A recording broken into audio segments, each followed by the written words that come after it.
listening to the Global Travel Channel podcast show, a podcast that shares travel experiences from across the world. Your host for the show is Mark Philpott, ex-global corporate executive, philanthropist, publisher, filmmaker, sportsman, and serial traveler. Mark sits down with guests from across the world and talks about their up-close and personal travel experiences. And we get to understand how travel changes people's lives. Here's your host, Mark Philpott.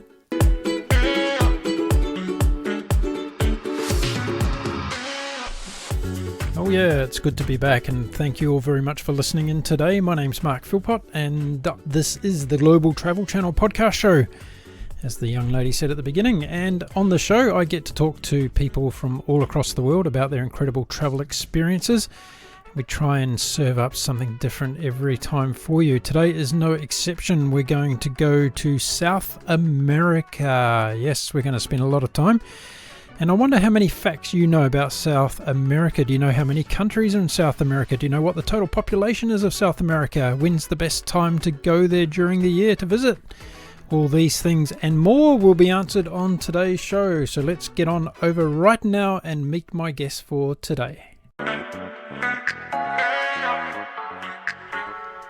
So it's a very warm welcome to the Global Travel Channel podcast show to Mr. Chad Carey. Chad, how are you today? Yeah, good, thanks, Mark. Whereabouts in the world are you having a chat to us from today? I'm actually in Mooloolaba on the Sunshine Coast. Sunshine Coast in Australia. So for listeners around the world, we do go to 97 countries on this podcast. So that's just north of Brisbane in the state of Queensland in Australia. If you're wondering where Chad's sitting today, and you've probably got a beautiful winter's day, Chad, have you? Oh, mate, it's fantastic. I think it's about 23 degrees outside, even though it's winter, and it's even the water temperature is pretty nice. So it's there's worse places to be in the world. Were you born in that part of the world? No, I was actually born in New Zealand, in Lower Hutt, just outside of Wellington. Oh, you're a fellow Kiwi. Yes, exactly. There's a few of us around, especially on the Sunshine Coast here in Queensland. Yeah. My parents then became missionaries up in the Pacific Islands and the Solomon Islands. So we travelled up there, and then eventually after that ended up in Australia. And it must have been a fairly interesting experience getting around the Pacific Islands under that capacity. Yeah, it was actually. You know, it was back in those days. There's still some of the islands still weren't explored that well. So we'd go out to places, where we sort of would have these huge welcomes because it was sort of some of the first non-Indigenous people that seen. So it was pretty exciting time, really.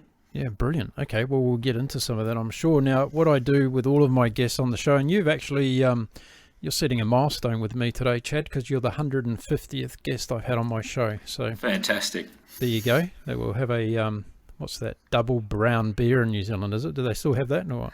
I'm not sure. A DB. I'm not sure. DB, yes, must do. So what I do with all of my guests is I give you the opportunity to dedicate your particular show to someone special in your life. So who would you like to dedicate your show to today? Oh, well, look, I to be honest, I'd have to dedicate it to my wife and kids because they put up with so much with me travelling all around the world constantly. So I dedicate it to them. Okay, fantastic. So a family dedication, nothing better than that on the show, that's for sure. So let's go back and talk about your early memories of travel, because I like to know where my guests started their whole travel adventures from, and you've already touched on it, I guess, a little bit. So do you remember the first time you left New Zealand and went overseas? Yeah, well, I mean, that trip where we ended up in the Solomon Islands was my first time overseas, and then we stayed there for 4 years. So, I was very young. I was only 4. I can barely remember leaving, but I certainly remember my time there.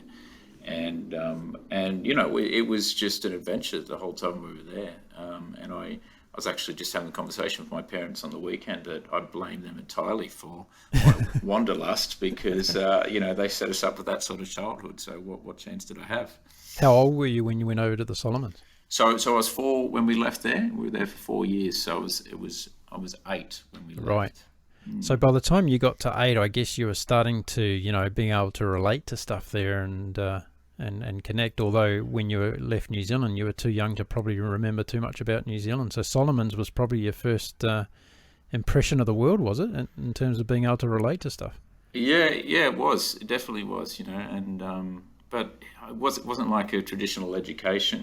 We used to spend a lot of time climbing coconut trees, swimming around in the water, and we went to actually interesting. We went to sort of an international school, which we were lucky enough to have, and there were people from all over the world there. And I remember when we came to Australia initially, people were very confused because we had this sort of strange international semi-British, maybe a little bit sort of Dutch, strange accent, which got beaten out of us on the Sunshine Coast pretty quickly. But yeah, that was the way we started off. What did you enjoy the most about living there that you can remember? I think it was just that sense of adventure every day because of my dad's role too. We used to travel out to all these remote locations, so we were constantly going on a boat somewhere, or and then getting on a full drive and going across creeks and at times getting water throughout the Jeep and getting stuck in the middle of nowhere and taking a couple of days to get somewhere else. And at that age, we felt like sort of Robinson Crusoe or something. It was. I think for a small child, it's. I can't imagine a better upbringing at that stage. To have the opportunity to do things like that. So, yeah, it left a fair mark on me. I bet. How old are your kids today? So I've got a 7-year-old, 11-year-old who just turned 11 today, and a 12-year-old. Has that sense of adventure that you had when you were a child kind of come into fatherhood with you to make sure your kids have the same sense of adventure? It really has, and I don't know if the kids are entirely engaged in it, but I make them do as much as possible. We actually just went, we were lucky enough because of what I do to go up to the Arctic last year and chase polar bears and things like that, and I'm trying to make the most of it, of this situation we have with the opportunity to do things like that, to get them out and explore the world. And like any parent with small children these days, any opportunity to get them off devices is always welcome. So, we always take that opportunity when we can. Have you taken them to the Solomons to see where you were brought up? I haven't actually. No, I have discussed it a couple of times, but no, we haven't made it there yet. I've heard from a lot of fellow sailors that the Solomons is one of the best untouched places to go sailing and cruising in the world. Yeah, well, I can imagine that. They actually have the world's largest lagoon there, for example, and again, it's just reasonably untouched. So, yeah, to sail around those islands is pretty special. I remember going off, wooden canoes with the locals there of some of these lagoons, and they were just hand fishing for these huge tuna, that were just jumping out of the water next to us, and sort of, that sort of real organic sort of experience that you find hard to get here. How did you find adjusting to life in Australia when you moved here from there? It's a good question. My recollection, like in all brutal honesty, was coming from, I guess, a developed country, is just how lucky people were to live in somewhere like Australia, and all the privileges that people had. And I remember, even as a small child, just people seeming to get very stressed about things that seemed reasonably, mundane to me, especially after coming from a developed country where there's all sorts of issues. And I still remember that to this day. And I guess as part of that experience, it makes me feel, really privileged to live where we do in a developed country. And I think I actually had some friends just saying to me last week, I am quite a relaxed sort of chilled sort of person, I think, and I think that's part of that experience that I had when I was younger. That whatever you think's really difficult in the developed world, it's really not that bad compared to how a lot of the rest of the world lives, and I think that shapes how a lot of what I do to this day. Do you have to check yourself sometimes when it comes to those, being annoyed by some of the small things because you live in a society like you do here? Yeah, I think that's right. It's checking yourself for that privilege, and and we definitely do have it here, and that's right. It creeps up on you at all times. So yeah, I always have to do it, and I hope everyone else does it as well. Yeah, cool. So what about after that in terms of travel? How old were you again before you kind of, took off somewhere around the world by yourself? We did. I remember we did quite a few with my parents when I was younger. We did mostly travel in the Pacific. We didn't go too much further afield than that. So we did quite a few trips around the Pacific. But I think I was actually probably the first big trip I did was when I was at university, and I actually applied because it was on the TV. It was actually Australia's first reality TV show, and it was called the $20 Challenge. And again, this sort of it just appealed to my wanderlust, and the idea was that you got given $20, and there was 4 contestants. We'd be flying somewhere in the world and had to survive for 5 days on this $20. And that for me was, that was exactly what I wanted to do. So I applied for it. I went for an audition down in Brisbane at the Channel 10 studios, and got in. And so next thing here I was getting on a plane, didn't know where I was going, and I did this trip over to the UK, first time in Europe, and without knowing anyone there, and with a TV camera following me around everywhere. So that was definitely interesting and a challenge. And but if nothing else, it just cemented for me, that I love traveling and wanted to do more of it and find a way. I guess as things develop, find a way to work in it as well. So that's funny. I think you're the first person I've had on the show that's been a contestant winner to go traveling. That's quite. Well, I wasn't a winner. I didn't win it, but I was a contestant on it.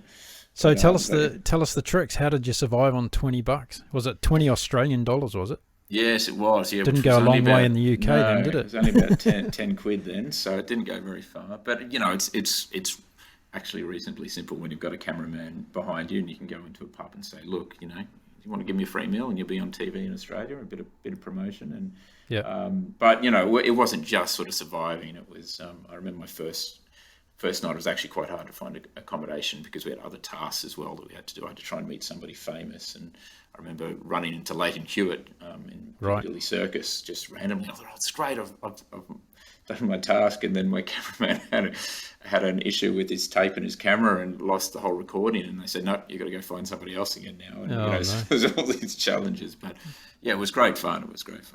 Yeah, fantastic. So you got a bit of a bug for doing more travel after that, I'm assuming. Yeah, I did. So and then I guess the next big trip for me was I at the end of university, I went and did a ski season like a lot of Australians do in North America, in California. Yeah. A place called Mammoth Mountain, and spent a lot of time over there. And that was where I actually met Greg, who's my business partner at Chimu. We did a season there together. Yep. And just by coincidence, his now wife did the same thing, and she came from Peru, and we met her there. And I didn't know anything about Peru or South America at that time, and so we got to know her, and they ended up getting married, and I don't know. Now interest in South America started from there, I guess. Mm-hmm. Now, someone asked me the other day. They said, "What makes Kiwis travel so much? Everywhere in the world you go, you seem to bump into a Kiwi." How would you answer that? What would be your definition of why Kiwis travel so much? Well, I think the problem is to get anywhere from New Zealand, you've got to travel a considerable distance, really. So you may as well make the most of it and go and travel for 6 months or a year. And I guess that would be my guess at why people do it. I think it's also, it's a sort of country that, unlike, say the US, where people are very, I think, concerned about losing their jobs or what their CV will look like if they take 6 months off. I think in places like New Zealand and Australia, it's almost seen as a positive if you go and travel for 6 months or a year, because it broadens your mind and things like that. So I think we've got the culture that supports it as well. So I think it's those two things. Yeah, good response. So South America started coming on your radar. When did you first go there? Well, first went there in 2004.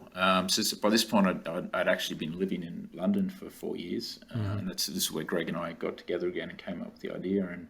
And I'd been working there for some time on a couple of projects. I was an engineer at the time, and I just wanted to escape, really. So I'd sort of looked for trips to South America, and with tour operators, and I couldn't really find anything that I liked, and that was for the first time where I saw, I guess, an opportunity for a business, and so before I'd even been to South America, Greg and I already had this idea, and I went to Greg and I said, look, I just need some tips, of where to go, because I can't find anything that I like, and we did, and after about 10 or 15 beers, the ideas kept developing, and we went, right, we're going to start this travel business, And so I set off to South America for six months, traveling with my girlfriend, now wife. And and we sort of just, developed contacts and met people and sort of got ideas and that was how it started. Fantastic. I don't know how many businesses have been started over a few beers, but I think someone should write a book about it one day. Yeah, absolutely. It's definitely allows the ideas to flow quickly. So yeah. Now, a lot of people contact me who listen to the show, and South America has been one of those destinations that people want to know a lot more about. So I was really pleased to get you on the show today to talk about that particular continent. And for people listening today, it's a fascinating part of the world, and it's probably not one of the parts, and you can probably quantify this for me, Chad, but it's probably not one of the parts of the world where people have it at the top of their bucket list. They go off and do other parts of the world first, and then South America kind of gets left behind for a lot of people.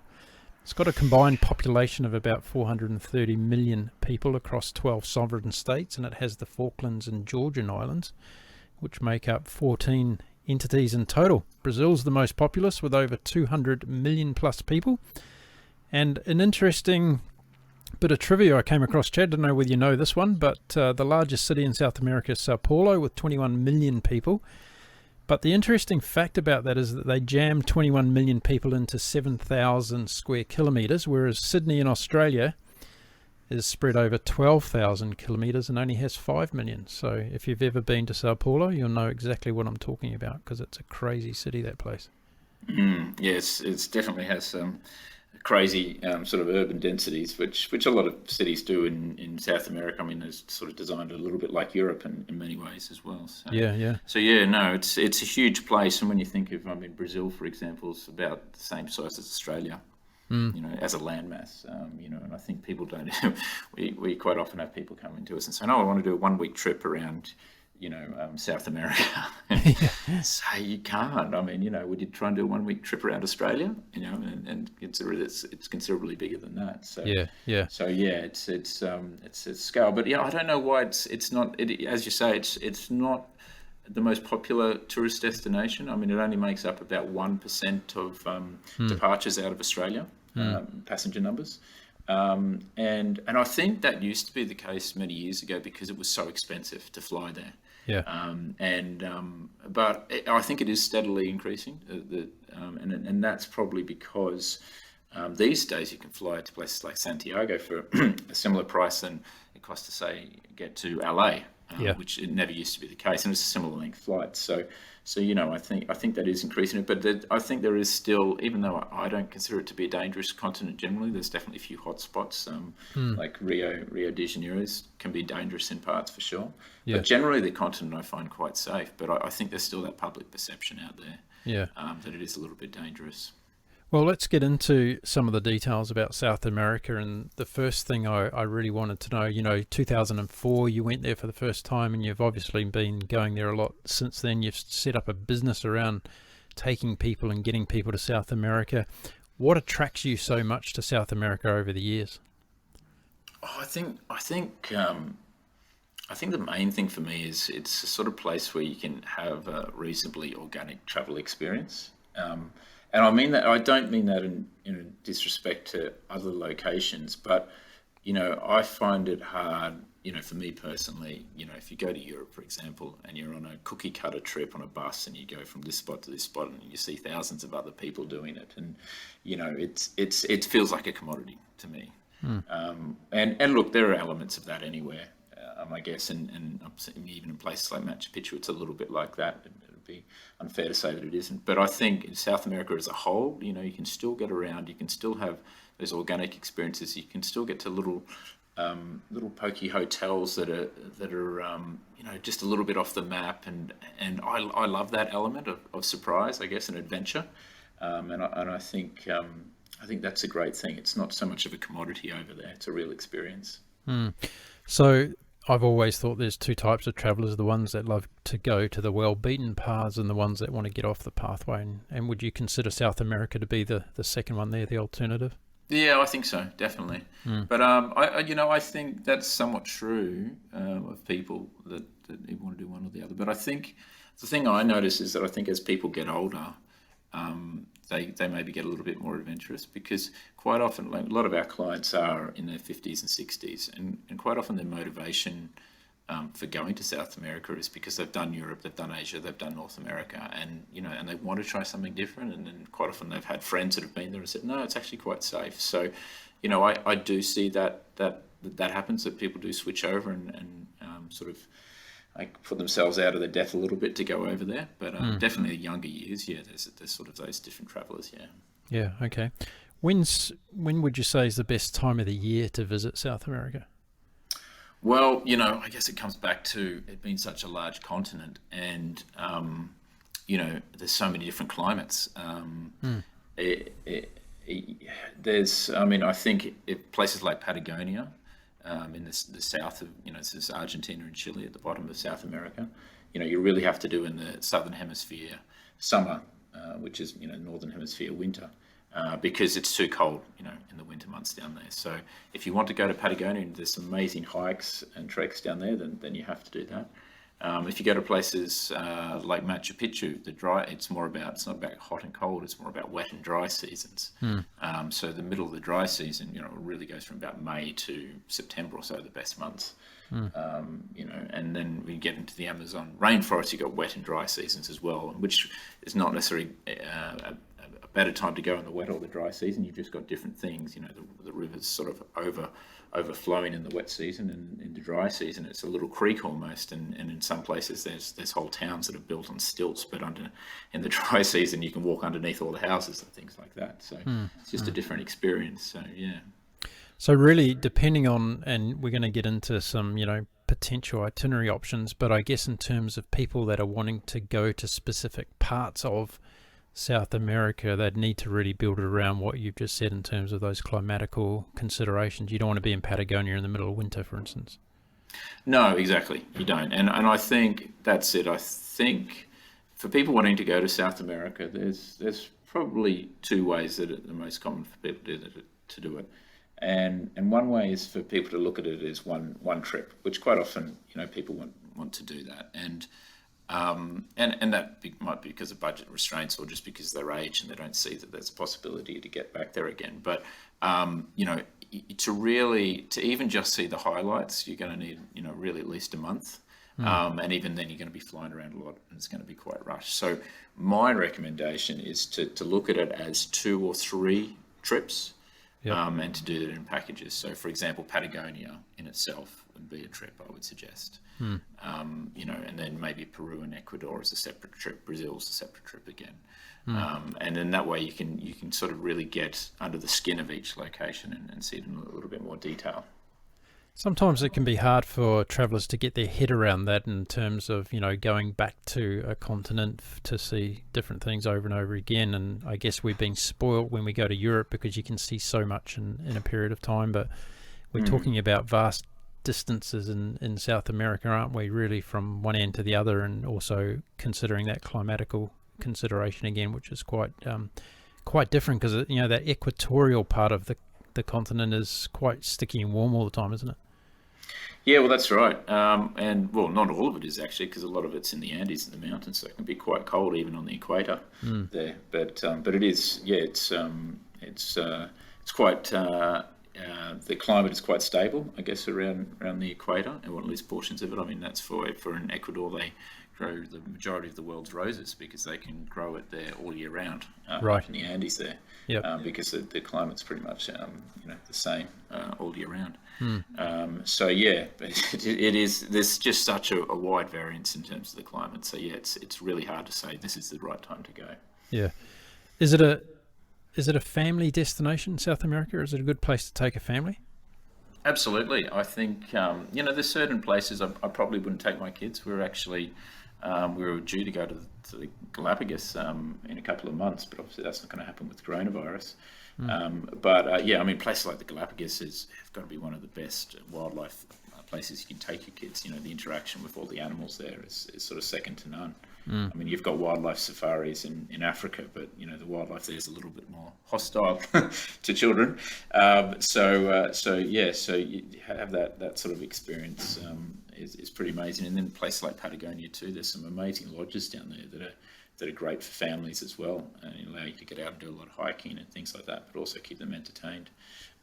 So yeah, I think it's, again, people maybe don't consider it to be a family option because that safety perception, but in reality, I think it's great for families. So with your experiences of travelling there, what's the major demographic that you see travelling of foreigners around the different countries? Is it backpackers or is it older generation? What is it? I think there's a split, really. There's that younger demographic, the independent 20 to 30-year-olds that backpack around. And then, there is that gap, I guess, from mid-30s to 50s where, to be fair, most people having kids in South America seems too daunting. There's not a huge amount of people that travel in that age group. But then in the 50s to 60s, again, sort of to bring it back to what I was saying earlier, I think but a lot of those people have been to all those places maybe when they had kids, to Europe and Asia and North America, and now they're looking for something different. So yeah, you've got a huge amount of people in that age group to go. And since you've been travelling there since 2004, what's the evolution been like from a tourist infrastructure point of view? Have you seen a lot of the countries developing their resorts and hotels and other facilities? Yeah, absolutely. If you look at places like Cusco, when I first went there, it was really rudimentary. And now you can go there, and I can't even count the number of 5-star hotels that are there. And they're not necessarily all big chains either. There's the likes of the Marriott and those sort of hotels, but there's some great boutique sort of little properties there that are done.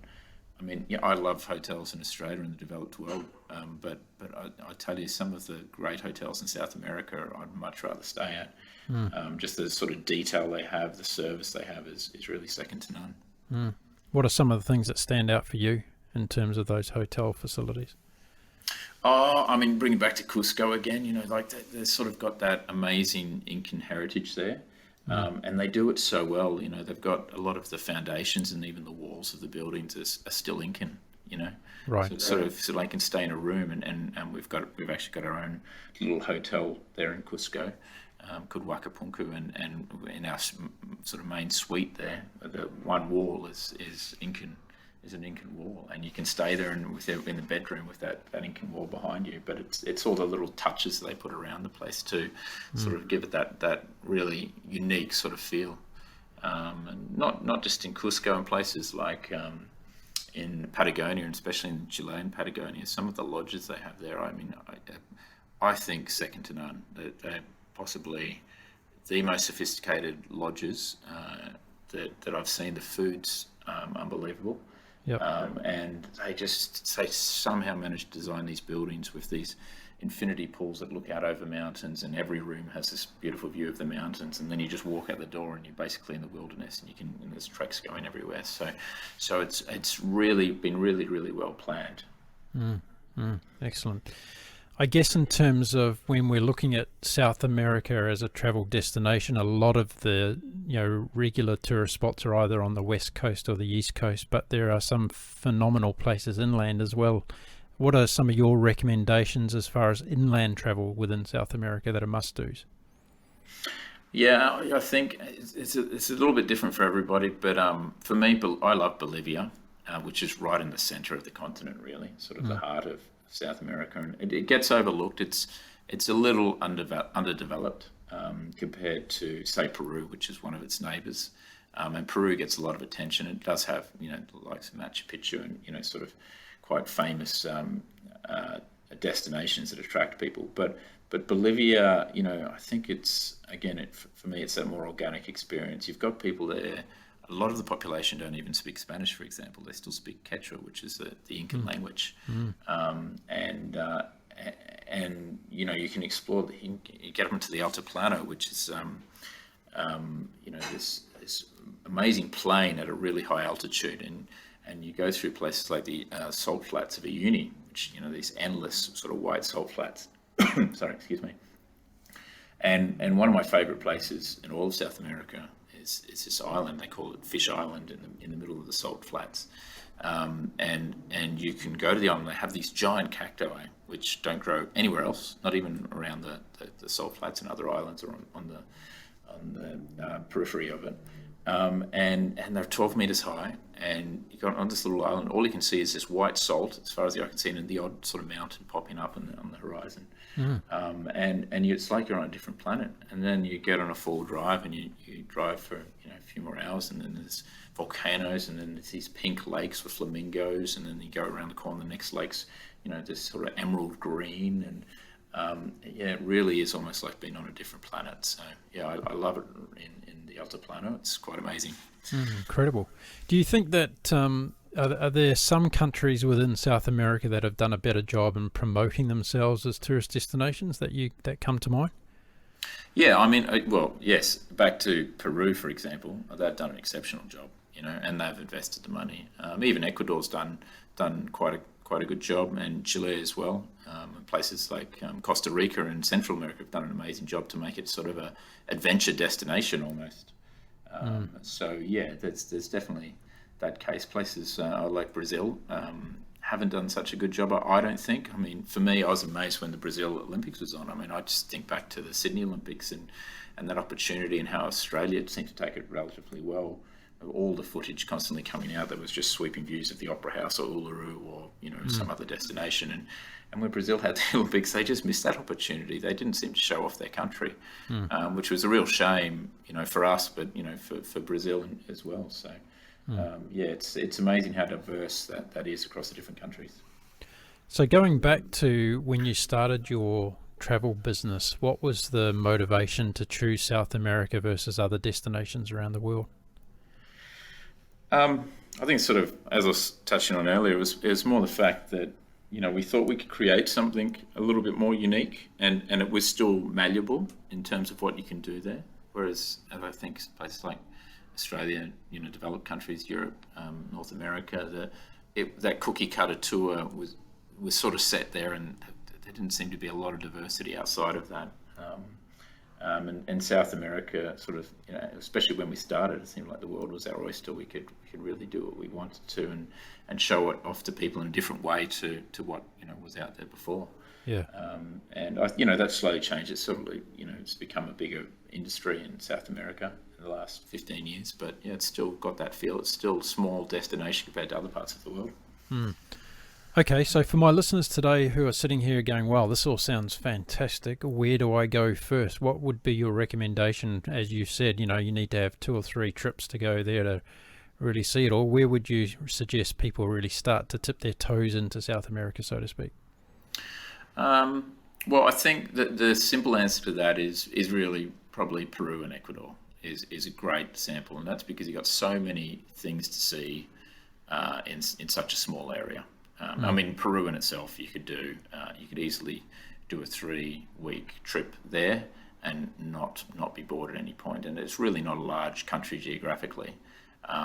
So Peru for sure, and Ecuador's a great addition because it's just above it, and it has the Galapagos, which as I said earlier is one of the best wildlife destinations in the world. So you could easily do a 3 to 4 week trip in those 2 countries. And in fact, I'm sure you feel like you could have done a lot more by the time you've seen everything. So it's a perfect place to start. A lot of the other destinations, Argentina, Chile, Brazil, I mean, they're amazing as well, but there's more travel involved to get between some of the larger destinations. So it's a good way to get a sample without having to do too much travel. So there you go, listeners, if you're listening. Peru and Ecuador, Chad's tips there to start off your South American experience. Let's talk a little bit about the food in those 2 places in particular. Chad, what can you recommend for us in terms of, delving into the cuisine? Yeah, so that's a great question because the answer is that Peru's actually been awarded the world's best gastronomic destination for the last few years. Oh, really? The cuisine there in Peru is very unique. And in most sort of major cities in the Western world anyway, they'll have Peruvian restaurants, and I would really recommend you get yourself to one, even before you go to South America, because it'll blow your mind how different the food is to anything else that you've seen. And there's also that culture there where they love to experiment with their food. So they sort of have this new Peruvian cuisine where they combine it with a bit of Chinese sort of influence or Western influence and things like that. But yeah, just as for me, like ají de gallina, which is sort of like a Peruvian yellow curry. I absolutely love it. I try and make it at home. Yeah. You can get the ingredients if you try, but it's quite difficult. But yeah, there's such a variety as well, the seafood as well, in Ecuador and Peru. Ceviche, right. For example, most people know ceviche, which comes from Peru. Yep. There's so many different variations of how they do ceviche as well, which you can sample once you get there. Well, we're doing a food series on the travel podcast at the moment. I've got a local chef that's cooking up recipes from all over the world. We might do Peru next time. That might be a good way to send it out to our listeners. Have you got a Peruvian restaurant up there on the Sunshine Coast? We do, actually. Yes, we do have one here. We're lucky enough to. But Melbourne has a great one in Flinders Lane. Sydney has a couple as well. So, but yeah, and all around. I know in London, there's a couple of great ones. One right next to London Bridge. So yeah, there's great options everywhere. And if people are really interested in the food side, they have an annual festival in Lima called Mistura. And they basically, all the chefs in Peru have to apply to come to this festival. Right. And then once they go through that process, they get approved. And I can't remember what it is to say, the 100 best chefs are allowed to exhibit in this food festival. And you pay a small entry fee, and then you can go and buy all this food by these amazing chefs. So definitely try and get yourself when that's on. Yeah, cool. That was something else I was going to ask you about today, actually, was a lot of people travel to go to certain festivals at different times of the year. Are there any specific festivals in South America that you'd say are must-dos for people to put on their itinerary? Well, I think, the big one is Carnival, which and people think Carnival in Rio de Janeiro, which is obviously great. Event in itself, very commercial, I guess, but there are carnivals all around South America, and if you want to get a more organic experience, there's a great one up in a place called Salvador da Bahia, up in the north of Brazil, but all around South America there's different ones. Brazil, I think, just because they're a little bit more liberal compared to, say, places like Peru and Bolivia, which are a little bit more conservative. They tend to be a little bit more fun in those locations, but I mean, places like Cusco again, and right up in the Andes, it's just every second day they seem to have parades and festivals through the town, and they're not touristy. It'll be a little local community and that's done it, and they've been doing them for hundreds of years. So it's really sort of just part of the culture there. If you spend a few weeks there, no doubt you'll see parades and things just as you go along. How's the evolution been of the locals in different countries across South America towards tourists? Has there been a good acceptance? Is there a good relationship between what tourists bring, or is there a bit of animosity at times as well? No, I wouldn't say animosity. I mean, again, going back to Rio, sort of a bit of a hot spot, and because there's some favelas, shanty towns in town there, and I think sometimes there's some targeting of tourists, especially in places like Copacabana, which causes a bit of strife. But outside of those sort of issues, I think it's very much welcome. And some of these destinations in Patagonia and in Peru, tourism's now the biggest employer. So people are very aware that it provides them with an income and food to eat and things like that. So no, I don't generally see much hostility. It's very welcome. Okay. What's the first thing you should pack in your suitcase if you're heading to South America? That's a good one. I don't know. You've really put me on the spot there. I would think if you're going to the Amazon, make sure you get some mosquito repellent. That's a very much a definite one. Right. So yes. Good piece of advice. What is your favourite country in South America? Do you have one in particular? That's a near impossible question for me to answer. I think, as I was saying earlier, probably Bolivia. If I just had to go to one and spend a bit of time there, to be honest, I wouldn't want to live there. It's probably a difficult place to live, but to explore, I absolutely love it. But I think for the average person, it's probably Peru would be the big one, and some of the sites in Patagonia, are sort of the other places that people really, really love. The Amazon is a place that's really dear to my heart, and I don't know why, because the Amazon in itself, it'd be hard again to live there because it's such a tough life, and the mosquitoes are omnipresent and things like that. But it's like going into a different world, and there's nothing I love more than, and especially my first experience, I went and just stayed in a lodge there, and at night you could just hear the jungle come alive, and you don't want to know what all the different noises are that you hear, but it's unlike an experience you can have anywhere else, and I just sort of love that feeling. Interesting. I had a guest on the show who's also a friend who's currently traveling on a motorcycle by herself around the world at the moment for the second time, and she says that Brazil is the best place for motorcycle riding and adventure riding in the world that she's been to so far. Yeah, I imagine so. I mean, it's got so many long, winding roads and destinations to explore. So yeah, I'd imagine it'd be great fun on a motorcycle. Do you travel with a medical kit? Well, I guess it depends where I'm going. If I'm going somewhere remote, I would, and if I was trekking, I would. But if I wasn't trekking, and a lot of my travel these days, just by the nature of the business, tends to be in cities, and I wouldn't travel with a medical kit for cities. But yeah, if you're doing a trek to Machu Picchu or in Patagonia, for sure. I had a doctor on the show who's actually a travel doctor just recently, and she was talking about obviously all the things that do happen unexpectedly when we travel, and how many people don't have a medical plan in place when they travel. So hence the question to you there. Do you have a remedy for jet lag? I think as I get older, I'm actually getting worse at it. In all honesty, my solution is taking a few sleeping tablets, and not going to sleep until the evening on the first day. Yeah, right. If you have a nap in the middle of the day, when you arrive, you are doomed. For the next couple of days, it's going to be very tough. So you've got to do what it. And I really upset my wife a little bit recently. A couple of years ago, we went to France and flew all the way over there. And then on the first day in Paris, I wouldn't let my kids go to sleep, and they ended up falling asleep on the footpath and things like this. She was not happy with me, but it worked. The next day, they were out and fine, and off we went. So I'm a big believer of that. It really hurts the first day, but it's worth it after that. Do you find it harder going from, say, Australia to Europe than to South America? Which one affects you more? I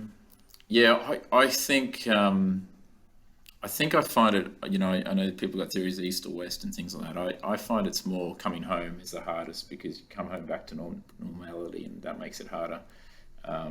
Whereas if you're going somewhere it's exciting and it's new and you want to get out and explore it, you sort of get over the jet lag a little bit, or you force yourself to do so. I find that returning home the biggest struggle. Yeah, right. So all the travel you've done over the years, what has it taught you about yourself the most, do you think?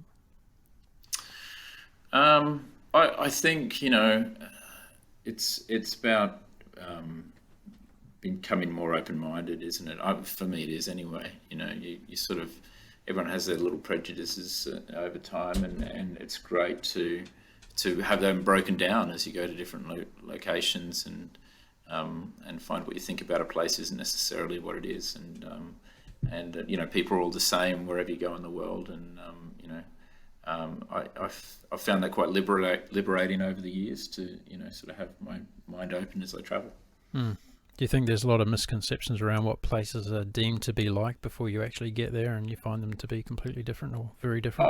Well, absolutely. I mean, and back to sort of that principal point about people considering South America to be unsafe, when it's the most common thing we get when people come home is, it's just such an amazing place, and the people are so friendly, and I don't understand how we thought that it was going to be unsafe, so yes, definitely. Had another guest on the show who's an American lady who sold up everything, put herself into a van and drove down through South America by herself, and she's been doing that for a year or so now, and she recalls no incidents at all when it comes to security issues right through South America. No, well, I say, out of hot spots, and look, I'm driving down from the US, I'd definitely near the Mexican border. I would that's definitely a very dicey area with cartels and things like that. But outside of that top end of Mexico, and places like Rio de Janeiro, I'd have no problems driving around with my kids, none at all. Have you got a funny travel story to tell us about a time in South America? Oh, I mean, we've, funny story. Oh, again, put me on the spot there. I don't know. I've had just so many trips. Oh no, you're really putting me on the spot. Okay, have a think. Wish I could come up with something witty straight away, but have a think about it. You might. Yeah, I haven't really got anything on the spot. Sorry. So this one you'll be able to answer straight off the cuff, I'm sure. So tell us a habit you have when you travel that not many people know about you. Well, that's a good question. I don't know. I guess habit I have is just trying to get as much sleep as I can. I really like my sleep, and it's not a great thing to have when you're a traveller, because you've got to be ready to go at any time. So, again, saying sort of arriving into a place, if I don't get a full night's sleep, then I absolutely struggle. I've got friends who can, just do it on a couple of hours and keep going. So that's a habit that I have that I just really need to catch up on my sleep. Got to get your sleep. Okay, fair enough. That's a good one. A lot of people that I have on my show, I ask them what zodiac star sign they are, because I'm starting to do a bit of a profiling on who are the most travel star signs. What star sign are you? I'm a Scorpio, and look, I don't know much about star signs, but I know that we tend to get picked on a fair bit. So yeah, make of that what you will. I'll put you. I think you're the only Scorpion out of 150 guests. How's that? Wow, that's incredible. It is. So you're a first there, that's for sure. What about window or aisle? Oh, well, I mean, it's got to be window, doesn't it? I know I have my Qantas frequent flyers option window all the time. I mean, who doesn't want to see what's out the window, right? Yeah, sure. And then the last of the crazy quiz questions, what's your favourite snack food when you're travelling? Favourite snack food? Well, I think in places in Peru, for example, and the Andes more generally, they have these sort of little corn crisps, which is sort of baked, corn kernels, but not like the corn kernels like sweet corn like we know in the Western world. They're really large. They almost look like the size of a front tooth. Yep. And they just add a bit of salt to them, and you can carry them around in your pocket, and they're delicious. And yeah, brilliant. So you tend to get into the local food for snacks, yeah, instead of buying your regular, Snickers and other stuff. Yeah, well, that's right. I mean, I always think, if you're in Peru, you should eat what the locals are. If you're just eating a Mars bar, then you may as well be at home. Okay, terrific. Before we finish up today, Chad, I'll give you the opportunity to share with my audience anything else about South America that you would recommend or pass on as tips and advice for them when they go ahead to book their travel to South America after we can all get out there again. Well, I mean, I think, everyone's sort of aware of coronavirus and the issues at the moment around that. And I think, obviously the numbers in South America aren't great at the moment, but I think the thing is that in the coming year, I think that that's going to change rather dramatically. I know just anecdotally from talking to people over there, it really is ravaging South America at the moment. But I think I just encourage people to look forward to 2021, and I really think it's worth considering going there, because there's so many tour operators over there that are doing it tough. They don't have the support that we do in Western countries for tour operators, and so have a look at going in 2021 and try and help some of these places, not only to support businesses but support locals who rely on that income as well. So yeah. Very good advice. And for people listening today who want to find out a little bit more about Chad's travel business, he's going to be a guest on the business podcast show that I do shortly, so tune on over to that if you want to find out how the travel industry is going in these difficult times, and Chad will be able to answer a lot of questions there. Chad, it's been great having you on the travel show today. Thanks very much for turning up. Looking forward to hearing more about South America next time you're able to come back on the show and talk to us about some trips you've done over there. Thanks very much, Mark. My guest today has been Mr. Chad Carey. He is the co-founder of Chimu Adventures, a global travel company that's looking after predominantly sending you to places in South America and Antarctica. Check them out in the show notes. There'll be some cool trips coming up there very shortly. If you're looking for more episodes from the Global Travel Channel, just head on over to our website at www.globaltravelchannel.com. You'll find over 150 episodes of amazing guests talking about their travel experiences all across the world. If you love our content, don't forget to give us a rating, a review, subscribe to the channel, download as many podcasts as you like, tell a friend, a family member, or even a work colleague about our channel. We're trying to get recognised around the world as much as we possibly can, so we thank you for your support. Okay, well that's it for this particular episode. I'm looking forward to coming back again very shortly and giving you another episode on the Global Travel Channel. My name's Mark Philpott. Until then, stay safe and stay well.